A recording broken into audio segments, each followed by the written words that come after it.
En République démocratique du Congo, le problème de la déficience auditive s'est fait toujours signaler dans la communauté congolaise, dans la partie est du pays par exemple, et en territoire d'Aru précisément, et toute la partie est de la province de l'Ituri. Le directeur exécutif du Centre d'éducation et de réhabilitation à base communautaire, CRBC, basé à Aru, en fait un état des lieux, le docteur Ismaël Biarwanga. La déficience auditive, d'abord tout, le problème auditif, c'est un problème de santé publique.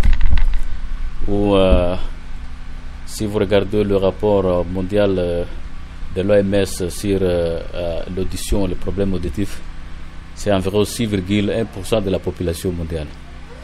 Et si vous appliquez cette prévalence à la population de la RDC, environ 90 millions, etc., c'est-à-dire on a environ un grand nombre de la population qui souffre de problèmes auditifs. Nous n'avons pas une étude faite dans tous les pays et particulièrement dans la région là où nous sommes, mais néanmoins par rapport aux données cliniques que nous avons et cette prévalence d'environ 6 à 10% de la population souffre de problèmes d'audition. La tranche d'âge, bien sûr, les enfants en souffrent plus et puis l'âge avancé, 50 ans plus. Et les enfants, c'est par rapport à toutes les infections respiratoires hautes, etc. Et puis nous sommes sur la ceinture de la méningite. La RDC se situe sur la ceinture de la méningite. On a beaucoup de cas de conséquences séquelles de la méningite. Nous avons le traitement des antibiotiques. Les gens chez nous, on achète le médicament par-ci par-là des pharmacies sans prescription tout consort. Donc on a beaucoup de cas de toxicité médicamenteuse. Donc on a des médicaments qu'il ne faut pas prendre n'importe comment et il faut le prendre sous prescription, sinon ce sont des médicaments toxiques au vestibule. Nous avons des problèmes des otites mal soignés, des otites chroniques. Et puis, la tranche d'âge entre 10 et 20 ans, nous avons le problème des écouteurs, la musique. On a beaucoup de cas de trauma sonore. Et maintenant, avec l'âge avancé, il y a aussi une presbyacousie. Ça, c'est dû à l'âge. L'audition baisse. Et puis, ça s'accentue aussi par ces traumas acoustiques de musique dans nos églises, dans les bars, par-ci, par-là. Donc, le problème de santé auditive est devenu un grand problème de santé publique, donc qui nécessite une attention particulière. Quant à ce qui concerne la prise en charge des malades à déficience auditive, le docteur Ismaël Biarwanga a dit ceci. Pour la prise en charge des malades, nous sommes une structure médicale, une structure de santé. Nous collaborons avec les zones de santé et le ministère de la Santé. En fait, nous commençons cette prise en charge par la prévention.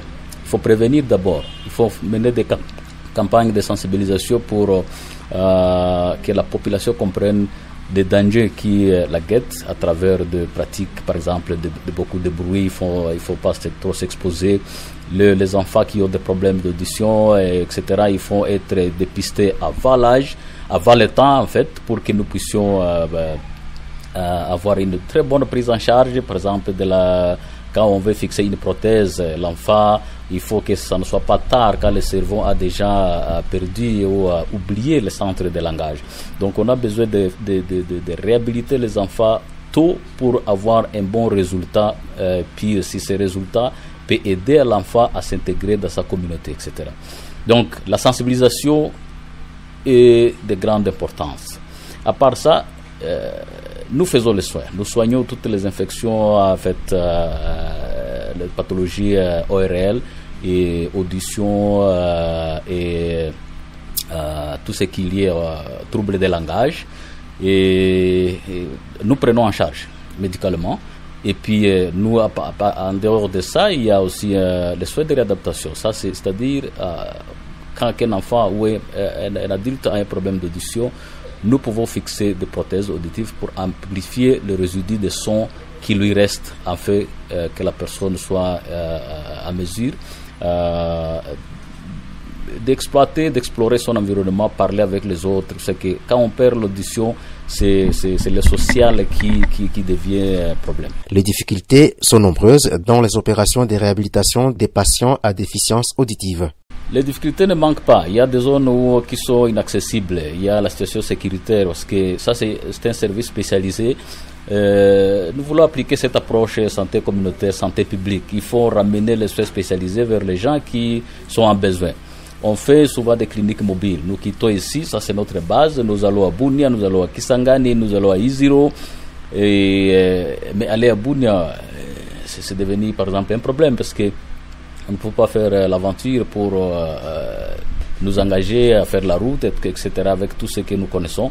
Donc, c'est-à-dire, ça fait que nous soyons stationnaires. On est dans un seul endroit et pourtant la population de l'Ituri, la population du nord-est de la RDC, la population de la RDC a besoin de nous, a besoin de ces services. Donc, la situation sécuritaire, ça c'est une des difficultés que nous connaissons et qui entrave nos mouvements pour apporter les soins spécialisés vers la population en besoin. L'autre difficulté, c'est la pauvreté. Nous faisons face à une population qui n'a pas assez de moyens. Les services spécialités, une prothèse, quand on vous envoie à l'extérieur, ça coûte $1000 ou plus. Mais ici, nous la vendons c'est comme un don qu'on donne aux patients, $150, $200, etc. Et parfois même le plus démuni, vous donnez ce que vous avez, juste pour que nous puissions. C'est une forme de soutenir la communauté à travers ces soins spécialisés. Si on se met à suivre peut-être l'argent, si on n'a pas l'amour de sauver, l'amour de sauver l'humanité, en fait, ça c'est un service que c'est presque humanitaire. On ne pourrait pas faire ça. Donc, ça sont des difficultés, la pauvreté, la sécurité et tout ce qui enveloppe une histoire comme ça. Donc, en fait. Signalons que le Centre d'éducation et réhabilitation à base communautaire projette de relancer ses activités dans d'autres régions ou provinces du pays une fois les moyens seront suffisants afin de pallier aux problèmes de déficience auditive qui ne cessent d'enregistrer les victimes au pays.